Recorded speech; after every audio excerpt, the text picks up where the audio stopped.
Mr. H.M. Woggle-Bug, T.E. Now, General Ginger, who, you will remember, commanded the army of revolt, was rendered very uneasy by the escape of the Scarecrow from the Emerald City.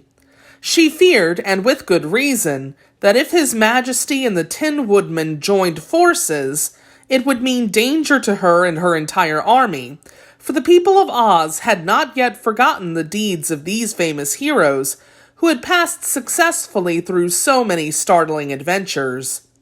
So Ginger sent post-haste for old Mombi the witch, and promised her large rewards if she would come to the assistance of the rebel army.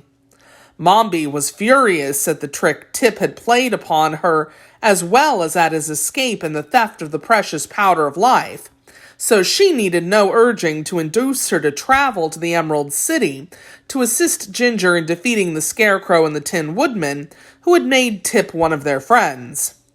Mombi had no sooner arrived at the royal palace than she discovered, by means of her secret magic, that the adventurers were starting upon their journey to the Emerald City, so she retired to a small room high up in a tower and locked herself in, while she practiced such arts as she could command to prevent the return of the Scarecrow and his companions.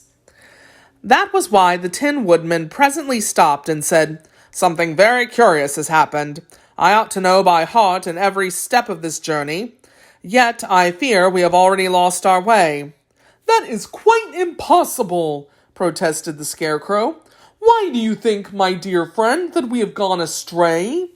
"Why, here before us is a great field of sunflowers, and I never saw this field before in all my life." At these words, they all looked around, only to find that they were indeed surrounded by a field of tall stalks, every stalk bearing at its top a gigantic sunflower.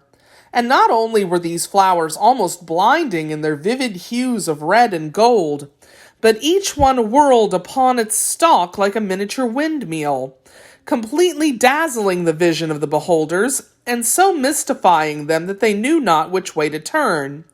"It's witchcraft!" exclaimed Tip. While they paused, hesitating and wondering, the Tin Woodman uttered a cry of impatience, and advanced with swinging axe to cut down the stalks before him. But now the sunflowers suddenly stopped their rapid whirling, and the travelers plainly saw a girl's face appear in the center of each flower. These lovely faces looked upon the astonished band with mocking smiles, and then burst into a chorus of merry laughter at the dismay their appearance caused. "Stop! Stop!" cried Tip, seizing the woodman's arm. "They're alive! They're girls!" At that moment the flowers began whirling again, and the faces faded away and were lost in the rapid revolutions. The Tin Woodman dropped his axe and sat upon the ground.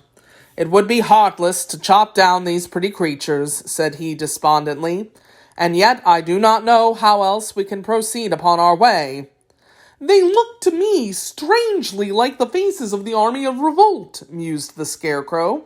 "But I cannot conceive how the girls could have followed us here so quickly." "I believe it's magic," said Tip positively, "and that someone is playing a trick upon us. I've known old Mombi to do things like that before.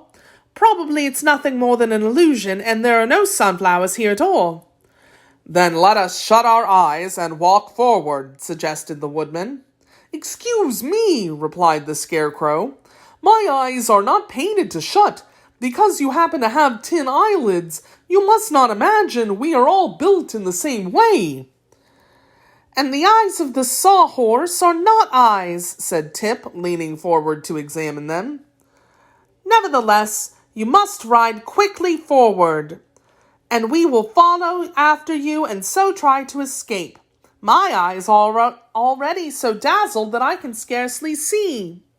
So the Pumpkinhead rode boldly forward, and Tip grasped the stub tail of the sawhorse and followed with closed eyes. The Scarecrow and the Tin Woodman brought up the rear, and before they had gone many yards, a joyful shout from Jack announced that the way was clear before them. They all paused to look backward, but not a trace of the field of sunflowers remained. More cheerfully, now they proceeded upon their journey, But old Mombi had so changed the appearance of the landscape that they would surely have been lost had the Scarecrow not wisely concluded to take their direction from the sun. For no witchcraft could change the course of the sun, and it was therefore a safe guide. However, other difficulties lay before them. The Sawhorse stepped into a rabbit hole and fell to the ground. The pumpkin head was pitched high into the air, and his history would probably have ended at that exact moment, had not the Tin Woodman skillfully caught the pumpkin as it descended and saved it from injury. Tip soon had it fitted to the neck again and replaced Jack upon his feet. But the Sawhorse did not escape so easily, for when his leg was pulled from the rabbit hole, it was found to be broken short off, and must be replaced or repaired before he could go a step further. "This is quite serious," said the Tin Woodman. "If there were trees nearby, I might soon manufacture another leg for this animal, but I cannot see even a shrub for miles around."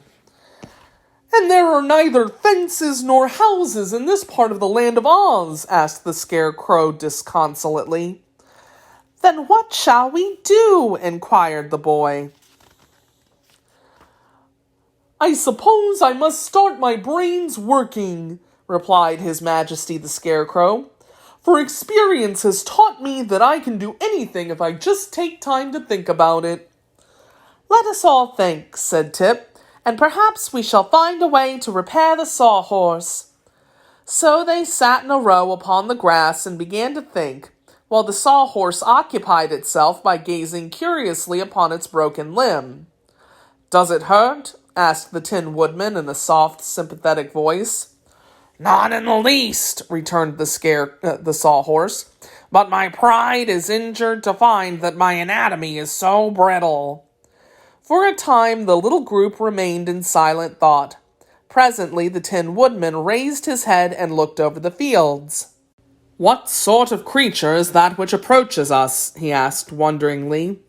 The others followed his gaze and discovered coming toward them the most extraordinary object they had ever beheld.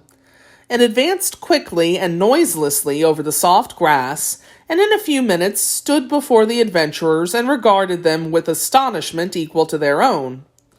The Scarecrow was calm under all circumstances. "Good morning," he said politely.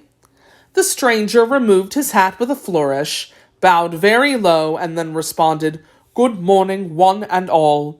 I hope you are, as an aggregation, enjoying excellent health.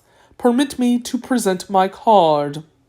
With this courteous speech, it extended a card toward the Scarecrow, who accepted it, turned it over and over, and handed it with a shake of his head to Tip. The boy read aloud, "Mr. H.M. Woggle-Bug, T.E." "Dear me!" ejaculated the Pumpkinhead, staring somewhat intently. "How very peculiar," said the Tin Woodman. Tip's eyes were round and wondering, and the Sawhorse uttered a sigh and turned away its head. "Are you really a Woggle-Bug?" inquired the Scarecrow. "Most certainly, my dear sir," answered the stranger briskly. "Is not my name upon the card?" "It is," said the Scarecrow. "But may I ask what H.M. stands for?" "H.M. means highly magnified," returned the Woggle-Bug proudly. "Oh, I see." The Scarecrow viewed the stranger critically. "And are you, in truth, highly magnified?"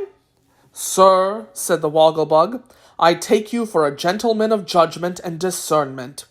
Does it not occur to you that I am several thousand times greater than any Woggle-Bug you have ever seen before?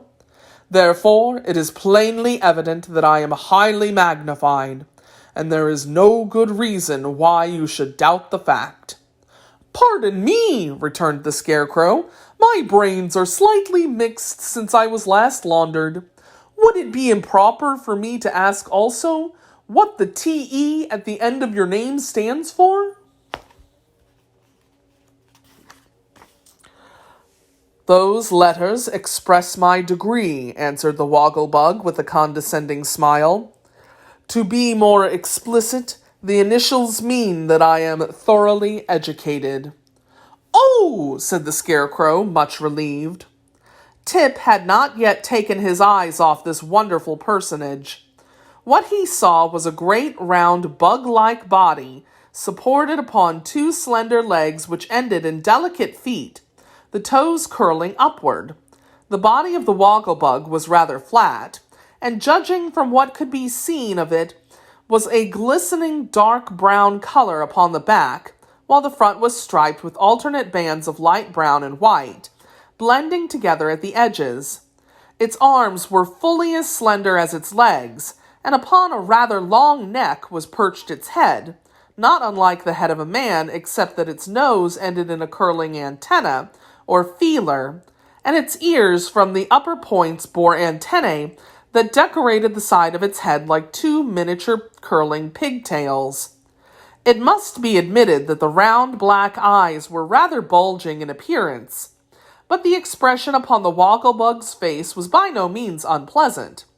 For dress, the insect wore a dark blue swallowtail coat with a yellow silk lining and a flower in the buttonhole, a vest of white duck that stretched tightly across the wide body, knickerbockers of fawn-colored plush fastened at the knees with gilt buckles, and perched upon its small head was jauntily set a tall silk hat. Standing upright before our amazed friends, the Woggle-Bug appeared to be fully as tall as the Tin Woodman, and surely no bug in all the land of Oz had ever before attained so enormous a size. "I confess," said the Scarecrow, "that your abrupt appearance has caused me surprise, and no doubt startled my companions. I hope, however, that this circumstance will not distress you. We shall probably get used to you in time." "Do not apologize, I beg of you," returned the Woggle-Bug earnestly. "It affords me great pleasure to surprise people, for surely I cannot be classed with ordinary insects, and am entitled to both curiosity and admiration from those I meet." "You are indeed," agreed His Majesty. "If you will permit me to sit myself in your august company," continued the stranger, "I will gladly relate my history, so that you will be better able to comprehend my unusual, may I say remarkable, appearance." "You may say what you please," answered the Tin Woodman briefly. So the Woggle-Bug sat down upon the grass, facing the little group of wanderers, and told them the following story.